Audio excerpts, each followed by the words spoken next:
Hello friends, welcome to another video of stock market. Friends, Horizon Industrial Parks Limited गैज एक upcoming IPO आज open हो रहा है। जानेंगे complete analysis, business model, financial condition, performance, GMP कितना चल रहा है, लिस्टिंग की तमले अप्लाई करें या फिर नहीं, फाइनल डिसीजन क्या लें, इन सभी पॉइंट्स को डिस्कस करेंगे। और ये कोई रिकमेंडेशन वीडियो नहीं है, इसलिए जो भी फाइनल डिसीजन होगा अपने रिस्क पर लीजिएगा। चलिए फ्रेंड्स, वीडियो को स्टार्ट करते हैं।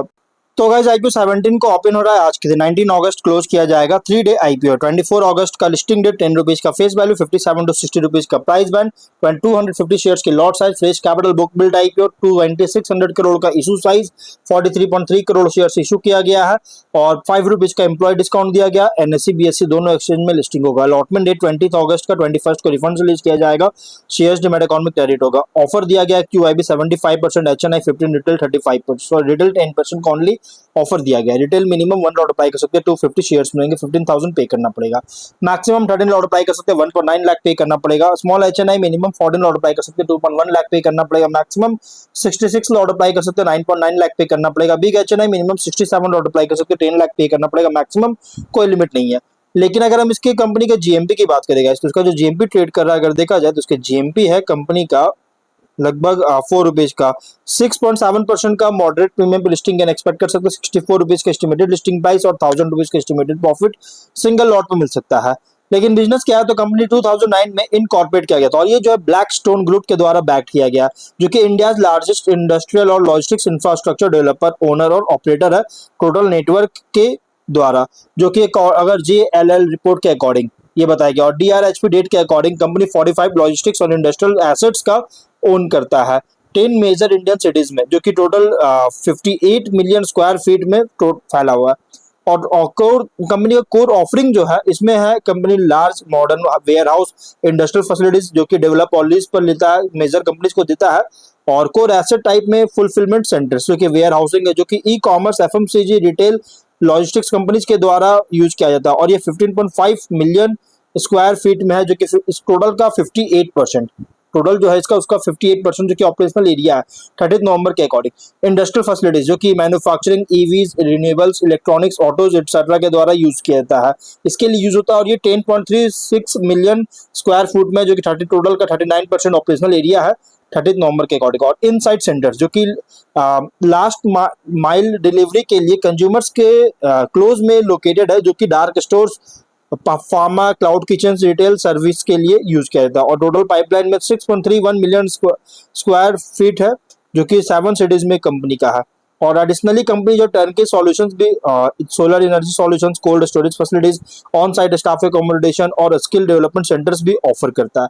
कस्टमर्स में 30 नवंबर के अकॉर्डिंग 100 कस्टमर्स को सर्व कर चुका है की सेक्टर्स में। इसमें इंक्लूड है e commerce, retail, FMCG, renewable energy, auto, ancillary, manufacturing. और स्केल, टेक्निकल एक्सपर्ट कैपेबिलिटीज और नेटवर्क है स्ट्रेटेजिकली लोकेटेड साइट्स का, और फुल सर्विस ऑफर कर रही है, जिससे पार्टनर्स को मल्टीनेशनल कॉरपोरेशन साथ में, बोथ मल्टीनेशनल कॉरपोरेशन के साथ पार्टनर्स अलाउ करता है, पार्टनर अलाउ करने में इनको मदद करती है।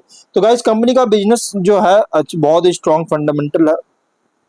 India largest industrial logistics infra developer service है, जो कि बहुत सारे मार्की कस्टमर्स को सर्व कर रही है। और फाइनेंशियल अगर देखा जाए तो एसेट्स है 13,495 करोड़ का, नेटवर्थ 4676 करोड़ का, रिजर्व है 3214 करोड़ का, लेकिन डेट है 6884 करोड़। कंपनी पर डेट बहुत ही हेवी है, बहुत ज्यादा डेट है। और रेवेन्यू प्रॉफिट, देखिए रेवेन्यू तो अच्छी ग्रोथ हो रहा है, बट लॉसेस बहुत ज्यादा। देखिए 24 में 245 करोड़ का रेवेन्यू, 162 करोड़ का लॉस। 25 में 439 करोड़ का रेवेन्यू, 179 करोड़ का लॉस। 26 में 767.8 करोड़ का रेवेन्यू, 203.6 करोड़ का लॉस है। कंपनी का टॉप लाइन तो बहुत अच्छी ग्रोथ हो रहा है, बट कंपनी को लॉस होता हुआ देखने को मिल रहा है।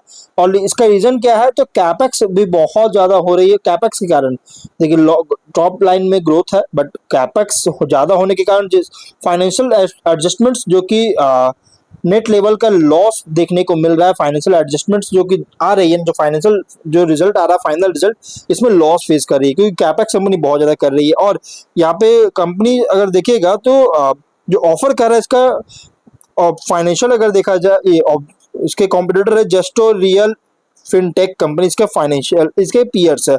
ऑब्जेक्टिव क्या है, तो कंपनी लोन का रिपेमेंट करना था, सब्सिडरी इसके द्वारा कंपनी के द्वारा लिया गया और मेनली कंपनी लोन ही पे करना चाहती है। मैंने आपको बताया डेट बहुत ज्यादा है, इसको पे करना चाहते हैं, जनरल कॉर्पोरेट पर्पस के लिए फंडिंग चाहता है। और अब कंपनी जो ऑफर कर रहा है इसका डबल करने के लिए बहुत सारे प्लान्स लेकर भी आ चुकी है। और फाइनेंशियल अगर हम यहाँ पे फाइनेंशियल परफॉर्मेंस देखें लास्ट 3 फिजिकल्स का, तो लॉसेस फेस किया, जिसके कारण इसका पी रेशियो नेगेटिव में है, जो कि आप यहाँ देख सकते हैं -72.3 टाइम का, जो कि नेगेटिव में है। और RONW भी नेगेटिव में -4% का, लेकिन एबिटा मार्जिन है 79% का और पीवी है 2.1 टाइम का। Promoter holding pre issue 88.7 post issue 75.4% का प्रोमोटर होल्डिंग देखने को मिलेगा। तो इसके रिसेंट फाइनेंशियल डेटा के अकॉर्डिंग अगर हम बात करें तो देखिए, लेकिन इस कंपनी के सबसे बड़ा अपडेट क्या है कि ब्लैक स्टोन्स का जो होल्डिंग है 75% का होगा आईपीओ के बाद, जो कि ये भी एक अच्छी एडवांटेज है कंपनी के लिए। और अगर हम इसका डेवलपमेंट प्लान्स को कंसीडर करें तो ये प्योर लॉन्ग टर्म आईपीओ है। लेकिन सिर्फ इसी पर ही कंपेयर नहीं कर सकते, इसके आपको शॉर्ट एनालिसिस भी देखना होगा। जैसे स्ट्रेंथ अगर देखा है तो इंडस्ट्रियल और लॉजिस्टिक्स रियल एस्टेट सेक्टर में ऑपरेट करता है। कंपनी जो है ग्रेड ए इंडस्ट्रियल और लॉजिस्टिक्स पार्क्स का डेवलप ओन और ऑपरेट करती है मेजर कंजम्पशन और मैन्युफैक्चरिंग मार्केट्स में के लिए इंडिया में, और लार्ज पैन इंडिया पोर्टफोलियो जो कि स्केल और जोग्राफिक डाइवर्सिफिकेशन प्रोवाइड करता है। इंटीग्रेटेड मॉडल है जो कि कवर कर रही है डेवलपमेंट, ओनरशिप, ऑपरेशंस, जो कि ग्रेटर कंट्रोल जो है एसेट लाइफ साइकिल पर के लिए प्रोवाइड करता है। और स्ट्रॉन्ग बैकिंग है एक्सपीरियंस इंस्टीट्यूशनल स्पॉन्सर के द्वारा से, जिससे कैपिटल और डेवलपमेंट एक्सपर्टाइज को एक्सेस करने में सपोर्ट करता है। लॉन्ग टर्म लीजिंग एग्रीमेंट्स कर रही है कस्टमर्स के साथ, जिससे रेकरिंग रेंटल इनकम और रेवेन्यू विजिबिलिटी प्रोवाइड कर सकता है। डिमांड ग्रो कर रहा है modern warehousing logistics infrastructure के लिए, बिजनेस सपोर्ट कर सकता है। और लेकिन वीकनेस की बात करें तो बिजनेस कैपिटल इंटेंसिव है और बहुत जरूरत पड़ेगा कैपिटल, सिग्निफिकेंट इन्वेस्टमेंट जरूरत पड़ेगा लैंड डेवलपमेंट और इंफ्रास्ट्रक्चर के लिए। और हाई डेट और फाइनेंस कॉस्ट जो कि नेट प्रॉफिटेबिलिटी को प्रेशर कर सकती है। कंपनी का नेट लॉसेस भी अगर बहुत ज्यादा, जबकि ऑपरेटिंग परफॉर्मेंस बहुत ही स्ट्रांग है, लेकिन फिर भी लॉस फेस कर रही है, जो मैंने आपको ऑलरेडी बताया क्यों लॉस हो रहा है। और रियल एस्टेट डेवलपमेंट जो कि इन्वॉल्व है लॉन्ग प्रोजेक्ट, मतलब लॉन्ग प्रोजेक्ट टाइम लग सकता है, लंबा टाइम लग सकती है। ऑक्यूपेंसी रेंटल ग्रोथ इंपॉर्टेंट है अट्रैक्टिव रिटर्न्स और एसेट्स पर अट्रैक्टिव रिटर्न्स को मेंटेन करने के लिए। लेकिन अपॉर्चुनिटीज देखा जाए तो रैपिड ग्रोथ है ई कॉमर्स, ऑर्गेनाइज रिटेल और मैन्युफैक्चरिंग, थर्ड पार्टी लॉजिस्टिक्स के लिए। लेकिन डिमांड इंक्रीज हो रही है ग्रेड ए वेयर हाउसिंग और इंडस्ट्रियल फैसिलिटीज के लिए। एक्सपेंशन कर रहा है न्यू सिटीज में, जिससे एड्रेसेबल मार्केट को इंक्रीज कर सकता है। एडॉप्शन ग्रो कर रही है मॉडर्न सप्लाई चेन इंफ्रास्ट्रक्चर का इंडियन कंपनीज के द्वारा।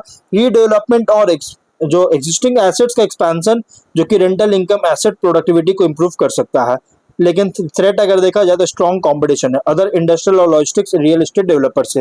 इंटरेस्ट रेट अगर इंक्रीज होता है तो फाइनेंसिंग कॉस्ट रेज कर सकता है, और इकोनॉमिक स्लो डाउन के कारण इंडस्ट्रियल और वेयर हाउसिंग स्पेस के लिए डिमांड रिड्यूस कर सकता है। Real estate regulations, taxation, land policies में कोई बदलाव होता है तो प्रोजेक्ट्स को अफेक्ट कर सकता है।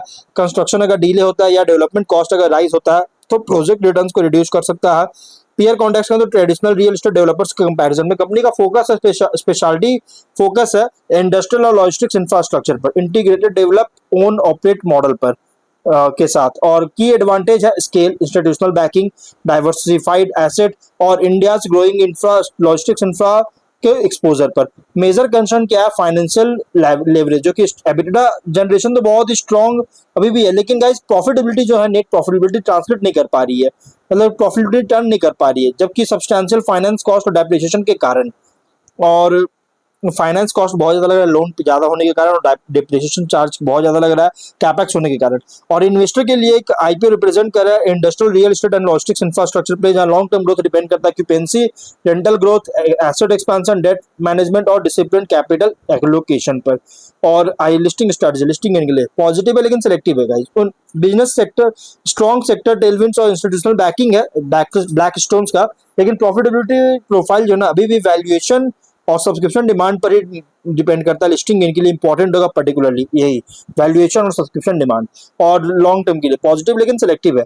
लॉन्ग टर्म सेक्टर अपॉर्चुनिटी जो कि अट्रैक्टिव तो है, लेकिन स्पेशली इंडियाज एक्सपैंडिंग जो हो रहा है e-commerce, manufacturing, logistics ecosystem पर, इसके कारण। लेकिन गाइस इन्वेस्टर्स को क्लोजली मॉनिटर करना पड़ेगा debt, finance cost, occupancy, rental growth, जिससे कंपनी का एबिलिटी जो है स्ट्रॉन्ग ऑपरेटिंग परफॉर्मेंस को नेट सस्टेनेबल नेट प्रॉफिट पर कन्वर्ट करने का, इस पर करने पर करने का मतलब कि नेट प्रॉफिट जब तक इसको नेट प्रॉफिट में जब ये कन्वर्ट नहीं करे तब तक guys थोड़ा सा इम्पैक्ट कर सकता है। इसलिए आपको इन सभी पॉइंट्स को रेगुलर ट्रैक करना होगा, क्लोजली मॉनिटर करना पड़ेगा। यही इंपॉर्टेंट होगा कंपनी के प्रॉफिट की ओर। और लिस्टिंग सेलेक्टिव है लेकिन सब्सक्रिप्शन डिमांड जीएमपी सपोर्टिव होना चाहिए लॉन्ग टर्म के लिए। सिलेक्टिव है लेकिन strong industrial logistics real estate opportunity, लेकिन लेवरेज और लगातार नेट लॉस जो कि इसके फाइनेंशियल एग्जीक्यूशन का की रिस्क है, बहुत इंपॉर्टेंट रिस्क है। इसलिए guys, जो भी फाइनल डिसीजन लीजिएगा अपने रिस्क पर लीजिएगा, ये कोई रिकमेंडेशन वीडियो नहीं है। तो गाइस वीडियो कहीं पर एंड करते, कोई डाउट है कमेंट बॉक्स में पूछे। मिलता है नेक्स्ट वीडियो में।